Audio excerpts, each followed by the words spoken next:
Bine v-am găsit, bine v-am regăsit, dragilor din Zodia Vărsător, oriunde v-ați afla. Iată-ne din nou împreună la o nouă lectură, de data aceasta o lectură generală pentru luna lui octombrie a acestui an 2025. Așa că toți cei care aveți soarele, luna, Venus, ascendentul sau oricare alt aspect astral important pentru voi din harta voastră natală și care are legătură cu Zodia Vărsător, această lectură este de asemenea și pentru voi. Ca de fiecare dată, nu uitați, este totuși o lectură generală, vă rog să luați decât acele mesaje care vor rezona cu voi, restul lăsați-le să zboare în univers, pentru că sigur sunt pentru alte energii care într-o mai mică sau mai mare măsură au o legătură cu Zodia Vărsător. Dar înainte de a începe lectura propriu-zisă, vreau să vă spun așa mici lucruri interesante și benefice, zic eu, de știut pe partea asta astrologică. Cu ce vine această lună octombrie? Dragilor, luna octombrie nu mai este atât de zgomotoasă, nu mai este atât de agitată cum a fost septembrie. Și asta nu neapărat pentru că e a doua lună de toamnă, nu, pentru că lipsesc totuși evenimente astrale atât de importante, de exemplu, cum le-am avut în septembrie, când am avut parte de două eclipse, una de lună, alta parțial de soare, care și-au lăsat amprenta și încă or să-și o mai lase, începând chiar cu... adică o să mai rămână un pic chiar cu începutul lui octombrie. Dragilor, cum vă spuneam, a trebuit să pun un pic pauză. Cum vă spuneam, octombrie nu este, să zicem, are o energie la fel de intensă, are o energie, zic eu, bună, dar nu mai e atât de ostilă, nu mai e atât de zgomotoasă cum a fost septembrie. De ce avem acest lucru? Pentru că avem un Mercur care tranzitează Scorpionul și asta încă de la începutul lunii. Asta ne face sau ne influențează oarecum să începem să avem așa o stare de reflexiune mult mai profundă. Comunicarea să fie una mult mai clară, cu mai multă răbdare, cu mai multă claritate, cu mai multă profunzime și transformare. Nu este loc în această lună de comunicări puerile, comunicări superficiale, da, se cere foarte mult, se schimbă oarecum acest aspect din punctul ăsta de vedere al dialogului, al comunicării, să fie cât mai concret, cât mai la subiect și în felul acesta se pot evita neînțelegeri, se pot evita anumite tensiuni, anumite conflicte. De asemenea, avem și un Venus în balanță care vine cu un interes față de estetica noastră, da, unii dintre noi poate ne gândim să schimbăm ceva la locul nostru sau pur și simplu pe partea asta a relațiilor cumva există acea nevoie de ca lucrurile să fie un pic mai armonioase, mai echilibrate. Dacă ar fi să mai spunem ceva important, ar mai fi și o lună plină în Berbec, undeva pe 7 octombrie, care vine cu tendința de a face lucruri, de a trece la acțiune, de a avea inițiativă, dar într-o manieră inteligentă, într-o manieră isteață. Luna aceasta cumva nu e loc de joacă, ca să zicem așa. E o lună care cere un pic mai multă seriozitate și mai multă organizare. Cumva această lună plină vine și cu dorința de a ne exprima opiniile, părerile, credințele, dar într-o manieră inteligentă. Da? Ce ar mai fi, care ar fi aspectele astrale mai pozitive per general pentru această lună octombrie? Avem un Marte care face trigon cu mai multe planete, de exemplu avem cu Saturn, cu care face un trigon undeva pe 29 octombrie, da, către sfârșitul lunii, dar care vine cu armonie. O armonie între Marte, cel războinic, cel plin de energie, cel plin de dinamism, și Saturn, care vine cu răbdare, cu organizare, da? Cu o structurare mai bună. Și toate acestea în armonie nu fac altceva decât să fim mult mai determinați, mult mai răbdători, mult mai organizați și în felul ăsta să putem rezolva probleme foarte dificile cu care ne-am putea confrunta. Sunt șanse mari să putem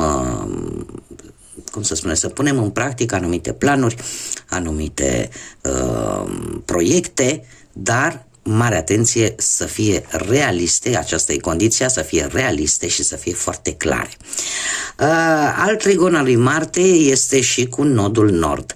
Ce înseamnă asta? Că cumva se aliniază toată această energie, toată această dinamism, curaj, valoare, se aliniază cu destinul fiecăruia dintre noi. E ca și cum ieșim, am mai dat exemplul ăsta, dar mi se pare cel mai elocvent, ieșim dintr-o pădure în care am rătăcit de prea multă vreme și în sfârșit găsim o potecă, în sfârșit găsim drumul propriului nostru destin. Desigur, un alt trigon important, tot între Marte, dar de data aceasta cu Jupiter, care aduce o influență tare, tare pozitivă pentru noi toți. De ce? Pentru că ne crește încrederea în noi înșine, ne crește încrederea în propriile noastre abilități și în felul acesta putem să gândim mult mai strategic, da? Cu Marte, da? E ca și cum ai zice, am curaj, am energie, dar o canalizez într-un mod mai strategic, mai isteț, mai inteligent, iar asta contribuie de asemenea să găsim soluțiile cele mai bune la situațiile cele mai complexe. Acum știți cum e, că nu toate aspectele astrale pot fi pozitive, mai sunt și negative. E adevărat, sunt foarte multe planete retrograde în această lună, dar din aspectele mai puțin plăcute, să zic așa, avem o conjuncție tot între Marte și Lilith, ceea ce ne face, începând cred că cu 26 octombrie, ne face să fim, să ajungem la o anumită limită, să avem acea necesitate de a scoate anumite simțăminte negative, poate de răzbunare, poate de ură, poate de furie, da? Și e ca și cum ai zice, nu mai pot să țin toate aceste lucruri în interiorul meu, chiar dacă poate până acum nu ați simțit nevoia să o faceți. Acest aspect astral aduce această tendință de a răbufni și de a scoate tot ceea ce am strâns negativ în interiorul nostru. Îndemnul celorlalte aspecte, tocmai de aceea spune, chiar dacă energia este intensă, totuși să încercăm să o facem cât mai puțin ostilă. De asemenea, mai avem și un Jupiter care formează o quadratură cu Chiron. Acum, Jupiter e marele benefic. Zice, domne, eu te ajut să te dezvolți, să crești la nivel personal, să fii expansiv. Doar că vine Chiron și zice, da, știi, nu poți să construiești ceva nou dacă nu rezolvi ceva din trecut sau ceva pe care tu l-ai tot amânat în ultimul timp. Așa că, începând cu 23 octombrie, e posibil să tot apară ori situații nerezolvate care reapar tocmai pentru că este un moment tare prielnic în a repara efectiv sau a închide anumite situații pe care poate le-am amânat sau din diferite motive nu au fost rezolvate. Cum de asemenea Chiron vine și cu tendința asta de a ne vindeca. De a ne vindeca de rând din trecutul nostru pe care poate am crezut că le-am vindecat, dar ele nu au fost complet vindecate. Este un moment tare bun în această lună de a rezolva tot ceea ce nu a fost rezolvat. În ceea ce vă privește pe voi, dragilor din Vărsător, voi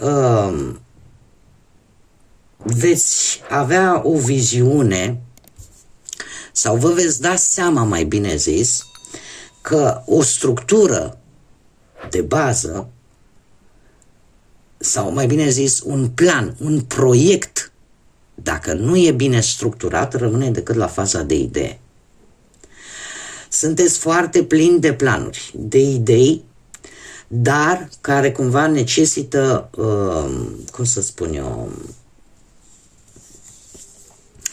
mai multă structură, mai multă bază, adică necesită o anumită limită de executare, da, de execuție. Adică așa de planuri și idei sunteți, într-adevăr, sunteți foarte creativi, doar că trebuie să fiți un pic mai structurați în sensul că, da, încep cu tare lucru, când îl termin? Cu tare zi. Și să vă organizați mai bine. Luna aceasta, într-adevăr, este, așa cum am mai spus și am repetat, din punct de vedere astrologic, ne îndeamnă să fim mult mai strategici, mult mai structurați, mult mai concreți în tot ceea ce facem și lucrul ăsta se vede chiar și pentru zodia voastră. Cum de asemenea, aș mai spune că în relații, voi, dragilor, se va produce o filtrare.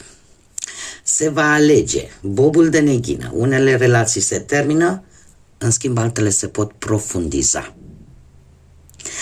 Dacă, nu știu, vorbim de partea asta a muncii, exact cum v-am mai spus, în cadrul ăsta al muncii se vor cere rezultate concrete, fără teorii. Deci nu mai e momentul teoriei, este momentul acțiunii. Avem atât de multe aspecte relaționate cu Marte, care cere acțiune, care cere energie, cere valoare, cere curaj. Acum, dragii mei, haideți să vedem, am văzut ce ne-a spus astrologia pentru luna lui octombrie, haideți să vedem ce ne spun și cărțile și începem cu prima săptămână din octombrie. Cei care deja mă urmăriți, nu știu dacă am spus-o la începutul lecturii, o mai repet încă o dată, nu e nimic și dacă aș repeta-o, este câte o carte pentru fiecare săptămână a lunii în curs, respectiv luna octombrie. Cei care deja mă urmăriți de ceva vreme, v-ați obișnuit să vedem așa în mare cam ce este important pentru fiecare săptămână în parte. Și avem mâna care îmi spune că ai nevoie de un ajutor, ai nevoie de o asistență sau de o ghidare, de o orientare vis-a-vis probabil de o anumită situație. Ai nevoie de o mână de ajutor în ceva anume încă din prima săptămână. Cea de-a doua săptămână avem peștișorul de aur care vine cu o intrare de bănuți. O intrare ori de bănuți, ori pur și simplu o creștere la nivel spiritual, ceva care vă mulțumește și care vă dă o stare de bine. Mergem mai departe și avem gândăcelul care ne vorbește de mult noroc. Cea de-a treia săptămână pentru voi vine cu noroc. Rămâne de văzut cât de mult sau cât de puțin. Cert este că este noroc. Cea de-a patra săptămână avem căluții care ne vorbește de o călătorie scurtă, dar importantă, care vine în viața voastră. Haideți să mergem mai departe și să vedem ce ne spune și tarotul. Ce vine pentru dragii mei din Vărsător în luna lui octombrie. Atât pe plan profesional, financiar sau sentimental. Și să vedem. Pe plan profesional, nu știu, zodia Taur, dacă vă spune ceva, s-ar putea să aveți mici împunsături. Are grijă la locul de muncă. De ce?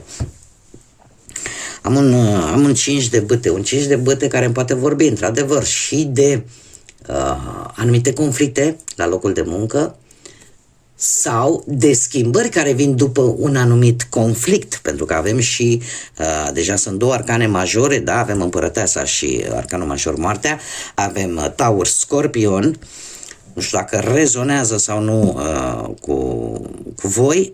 E posibil ca unii dintre voi să aveți poate un ascendent ori în Taur, ori în Scorpion. Cert este că după această dispută, după acest conflict posibil, după aceste neînțelegeri sau discuții în contradictoriu, apare o transformare, apare o schimbare esențială în ceea ce privește viața ta profesională, cariera ta profesională. Acum putem vorbi foarte bine de ideea că eu aș zice că mulți dintre voi posibil să fiți la rangul de șefi, să fiți în situația în care voi să aveți subordonați și să se creeze cumva această stare de conflict printre subordonații voștri, lucru care schimbă foarte mult cum să zic eu, ori mentalitatea, ori schimbă foarte mult lucrurile la locul respectiv de muncă. Acum, nu vorbim că toată lumea nu poate să fie șef, mai suntem și angajați, nu? Dintre voi. Cert este că, dacă nu vorbim de conflict, putem vorbi de situația în care unii dintre voi, pentru a avansa, pentru a merge înainte în cariera voastră profesională, va trebui poate să dați niște examene, va trebui poate să, cum să spun eu, să dați, să fiți într-o competiție cu mai mulți doritori, cu mai mulți doritori care se bat poate pe același loc de muncă sau pe aceeași poziție. Poate să fie și acest lucru. Cert este că pe partea asta a muncii trebuie să vă zic că vin schimbări. Vin schimbări, cum am mai spus, acest arcan ne vorbește și de idei noi. Dar mare atenție să fie idei, cum bine am văzut, nu veți duce, veți fi foarte creativi în această lună. Dar trebuie să aibă o structură de bază reală. Să fie ceva concret. Da? Adică trebuie să treceți la acțiune, nu mai merge ce a fost pe hârtie, a fost pe hârtie, ce a fost un plan, a fost un plan. Cumva se cere o acțiune pentru că aceste planuri, aceste lucruri să devină cumva realitate. Și lucrul ăsta se va întâmpla din câte văd eu aici, pentru că aceste schimbări care aduc idei noi, într-un fel sau altul transformă. Știți cum e când se întâmplă cât un lucru aparent greu sau aparent negativ, dar paradoxal vine și cu ceva bun. Pentru că ori vă schimbă forma de a vedea lucrurile, ori vă schimbă forma de a gândi, forma de a acționa în cazul de față. Ceea ce vă duce la... Uite, chiar hai să vedem. Ce vine după acest arcan? Vă duce la ceea ce vă interesează pe voi. Deci va fi o schimbare benefică. Da? Orică vei obține, nu știu, dacă te zbați într-un examen, nu știu, ca să intri un loc la facultate, la universitate, să zicem, unde nu plătești poate foarte mult. Deci ai mari șanse ca lucrul, această schimbare sau ce se întâmplă aici,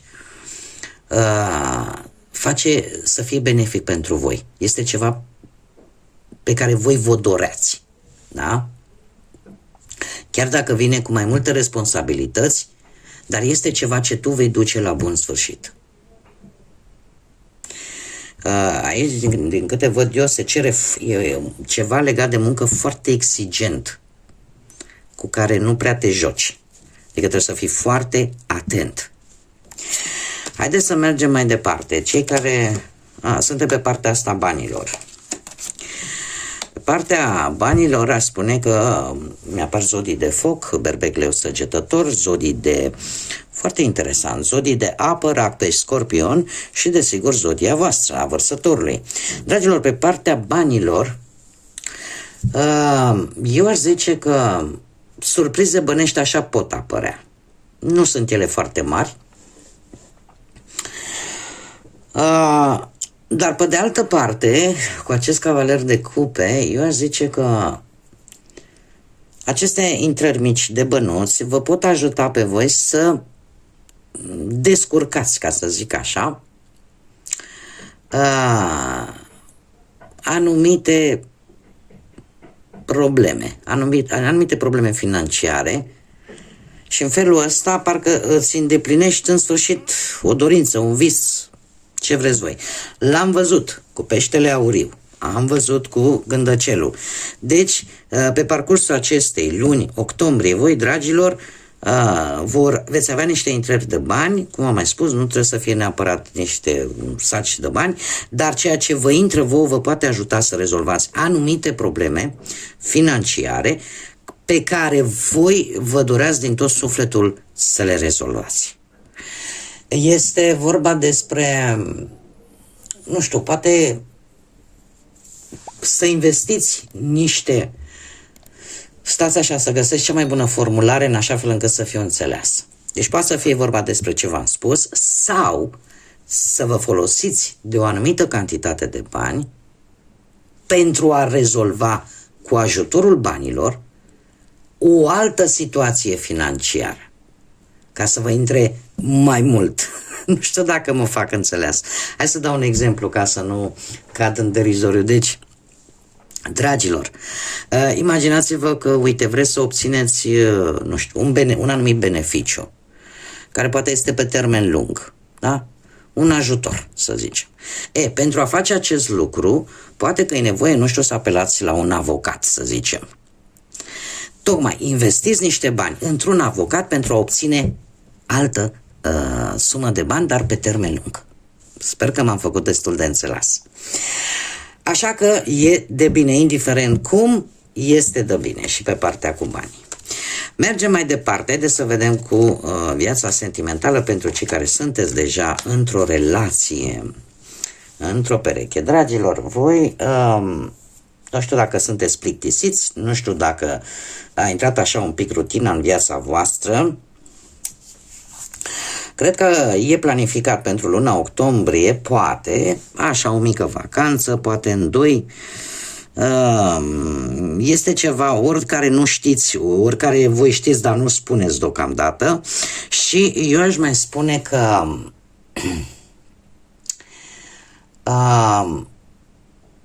există o anumită atenție, nu știu, dacă la voi sau dacă la perechea voastră, e ca și cum mai zice, sunt mai atent la propriile mele necesități decât ale celuilalt.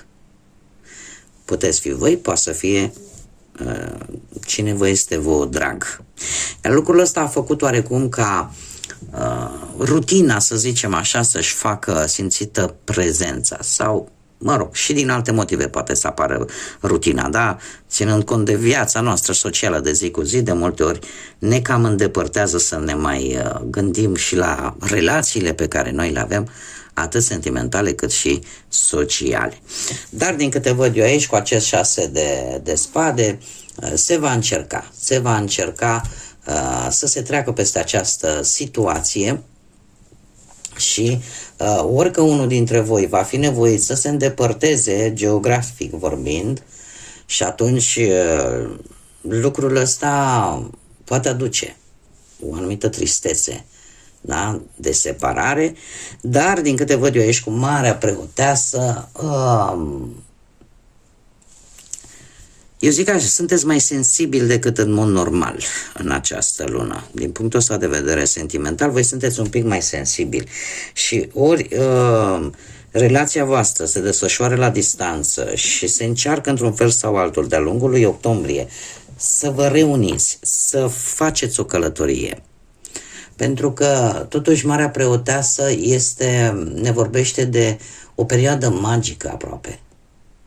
O perioadă în care relația voastră dă dovadă de foarte multă sensibilitate. Și atunci, poate că unii dintre voi încercați să nu vă mai gândiți la anumite probleme pe care le puteți avea în relație, tocmai pentru că în încercarea de a lăsa cumva ce e negativ în urmă și de a merge oarecum înainte. Dar, haideți să vedem. Nu știu dacă zodiile de pământ vă spun ceva. Taur, Fecioară, Capricorn, dar acest cavaler de monede trebuie să vă spun că lucrurile se vor mișca în direcția bună în relația voastră, doar că se vor mișca un pic mai încet, mai trebuie un pic de răbdare, mai trebuie un pic de meticulozitate, de un comportament un pic mai responsabil și ideea este de a lucra împreună la relație ca ea să funcționeze. Este vorba foarte mult în această situație de a-ți onora promisiunile sau de a-ți onora acel compromis, da? Pe care l-ați făcut unul celuilalt. Trebuie evitată încăpățânarea și ideea poate de ca lucrurile trebuie făcute doar într-un anume fel sau numai să se țină cont decât de o singură persoană și nu de ambele. Mergem mai departe și haideți să vedem cei singurei. Dragii mei dragi, cineva v-a dezamăgit profund. Cineva v-a dezamăgit profund într-un interval de timp foarte scurt, mai ales pe planul ăsta sentimental. Persoane noi care au promis mult și care se pare că nu-și vor ține promisiunile, iar asta pe voi vă va face să, nu știu, parcă să vă cam debarasați de această idee că, domne, neapărat trebuie să trăiesc într-o relație. Voi veți fi puși încă de la începutul lunii în situația în care va trebui să faceți o alegere care, din câte văd eu aici, vă va rupe sufletul, dar o veți lua. Și asta pentru că există ceva mai important, ori o călătorie mai importantă, ori un studiu mai important, ori pur și simplu faptul că tu vrei cu tot din adinsul să deții un anumit control vis-a-vis de o anumită situație, te va face să iei o decizie care pe partea asta emoțională te va durea.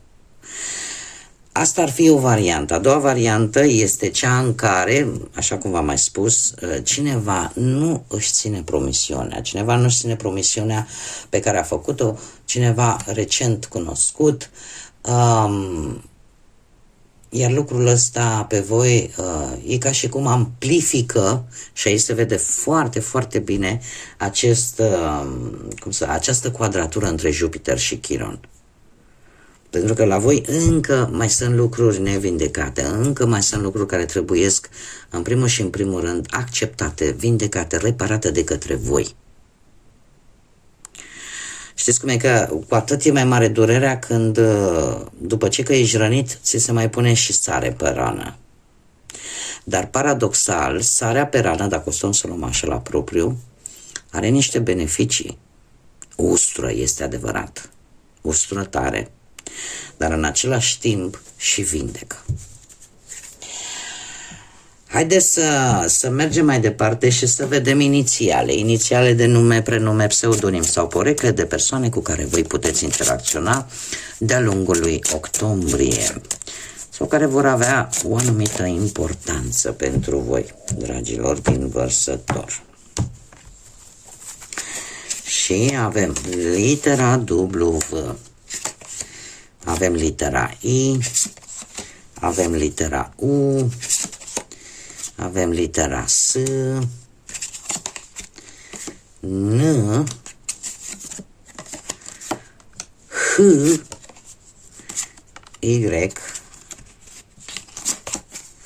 și încă o dată S. Ca și zodii, în afară de cele pe care tocmai vi le-am enunțat, avem multe zodii de aer, Gemeni, Balanță, Vărsător, zodii de apă, Rac, Pești, Scorpion. E adevărat, mai puțin,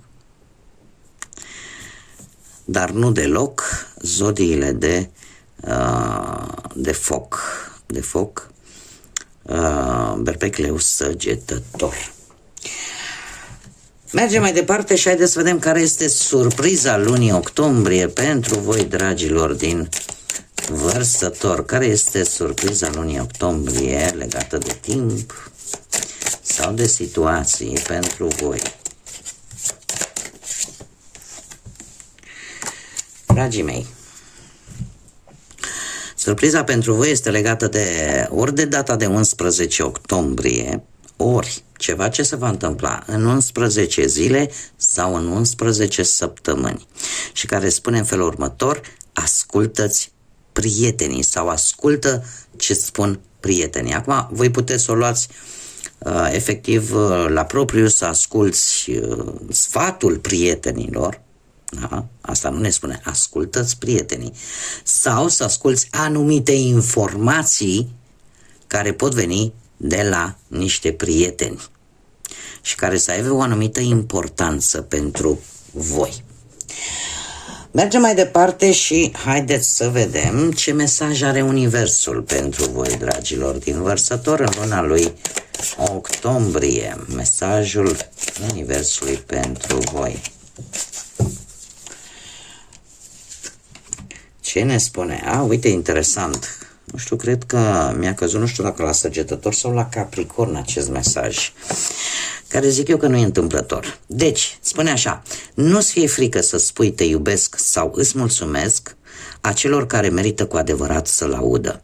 Nu fi speriat sau rușinată de tine însuți și de apariția așa un pic prostească pe care o ai în acel moment când tu o faci. Niciodată nu vei regreta